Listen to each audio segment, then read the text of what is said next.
آپ کو بتاتے چلیں کہ خواجہ حسن نظامی نے اپنی کتاب یعنی بیگمات کے آنسو میں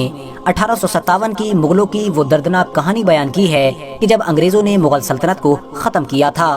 1857 میں جب مغل سلطنت پوری طرح سے ختم ہو گئی اور لگ بھگ پورے ہی بھارت پر انگریزوں کا راج ہو گیا تو انہوں نے سب سے پہلے بہادر شاہ ظفر کو ان کے پورے خاندان کے ساتھ لال قلعے میں قید کر دیا تھا۔ اس کے بعد بہادر شاہ ظفر کے لگ بھگ 21 بیٹوں میں سے 18 بیٹوں کو قتل کر دیا گیا اور ان 18 بیٹوں میں سے بھی 3 بیٹوں کے سروں کو ان کی باڈی سے الگ کر کے دلی کے خونی دروازے پر لٹکایا گیا تاکہ بھارت کا جو بھی انسان ان سروں کو دیکھے تو وہ ڈر کی وجہ سے کانپ اٹھے اور ہمارے خلاف کبھی بغاوت کرنے کی ہمت نہ دکھا سکے۔ انگریزوں کے اس خطرناک ظلم و ستم سے بہادر شاہ ظفر کے صرف 3 بیٹے ہی محفوظ رہ سکے تھے، جن میں سے ایک کا نام مرزا جوان بخش، جبکہ دوسرے کا نام مرزا شاہ عباس اور تیسرے کا نام قسمت بیگ تھا۔ آپ کو بتاتے چلیں کہ جب اتنا سب کچھ کرنے کے باوجود بھی انگریزوں کا دل نہیں بھرا تو انہوں نے ایک بوڑھے انسان یعنی بہادر شاہ ظفر کے خلاف بھی مقدمہ چلایا اور ان کے خلاف جلاوطنی کا آرڈر جاری کیا گیا۔ مغل سلطنت کے آخری سلطان یعنی بہادر شاہ ظفر کو ان کی ایک بیوی جس کا نام زینت محل تھا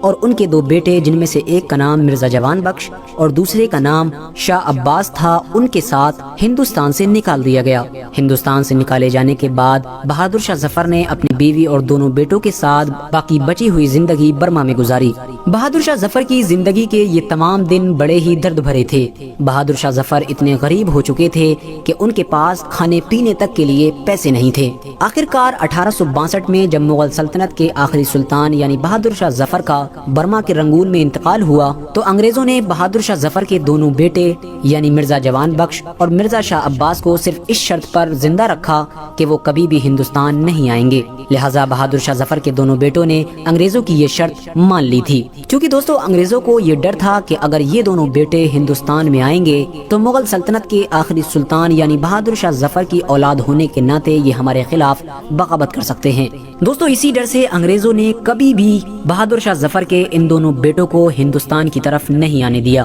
اور ان دونوں بیٹوں نے اپنی پوری زندگی برما کے علاقے میں ہی گزار دی تھی۔ دوستو اتہاس کے پنوں کو پلٹنے پر یہ معلوم چلتا ہے کہ بہادر شاہ ظفر کے ان دونوں بیٹوں میں سے شاہ عباس نے رنگون میں ہی شادی کر لی تھی اور ان کی بہت ساری اولادیں ہوئی تھیں۔ آج کے دور میں وہ تمام اولادیں غریبی کی وجہ سے بہت ہی بری زندگی گزار رہی ہیں۔ آپ کو جان کر شاید حیرانی ہوگی کہ شاہ عباس کی اولادیں اتنی زیادہ غریب ہیں کہ آج کے دور میں وہ رنگون کے ایک بدبودار گلیوں کے علاقے میں جھگیوں میں رہنے پر مجبور ہیں۔ دوستو وہیں دوسری طرف بہادر شاہ ظفر کے پہلے بیٹے یعنی مرزا جوان بخش کی صرف ایک اولاد تھی جس کا نام تھا مرزا جمشید بخش۔ مرزا جوان بخش کی بیوی نواب زمانی بیگم کے پیٹ سے پیدا ہوئے تھے۔ 1884 میں جب جگر کی بیماری کی وجہ سے بہادر شاہ ظفر کے پہلے بیٹے یعنی مرزا جوان بخش کا انتقال ہو گیا تو اس کے کچھ ہی دنوں کے بعد مرزا جوان بخش کی بیوی یعنی زمانی بیگم کا بھی انتقال ہو گیا۔ اب مرزا جوان بخش کا بیٹا یعنی بہادر شاہ ظفر کا پوتا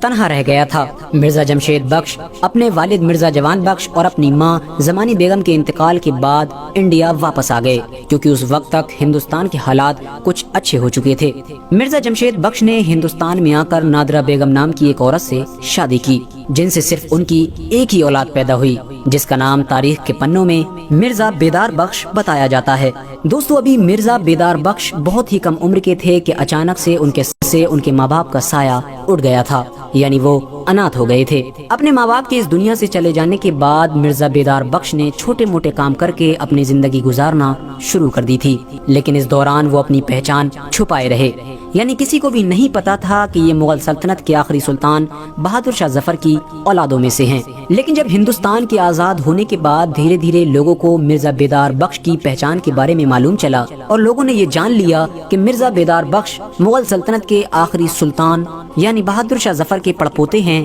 تو مرزا بیدار بخش کو بھارت سرکار کی طرف سے بہادر شاہ ظفر کے پڑپوتے کی حیثیت سے مہینے پر پینشن ملنے لگی۔ 1950 میں مرزا بیدار بخش نے سلطانہ بیگم نام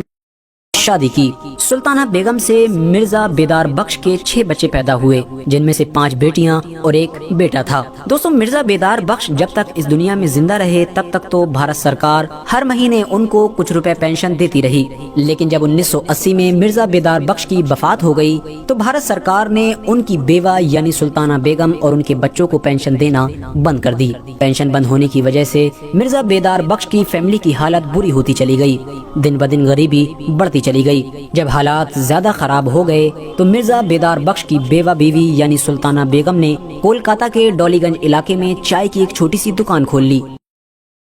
پیٹ بھر جایا کرتا تھا۔ دوستو سلطانہ بیگم کو بھارت سرکار کی طرف سے مغل سلطنت کا خاندانی ہونے کی حیثیت سے ایک گھر بھی دیا گیا تھا، لیکن بعد میں سلطانہ بیگم نے کئی انٹرویوز میں یہ بتایا تھا کہ وہ گھر ان سے چھین لیا گیا تھا۔ کسی دور میں پورے بھارت پر حکومت کرنے والے مغل خاندان کی یہ چھوٹی سی فیملی کولکاتہ کے ایک چھوٹے سے کچے مکان میں رہنے پر مجبور ہے۔ اب بات کرتے ہیں ٹیپو سلطان کے بارے میں۔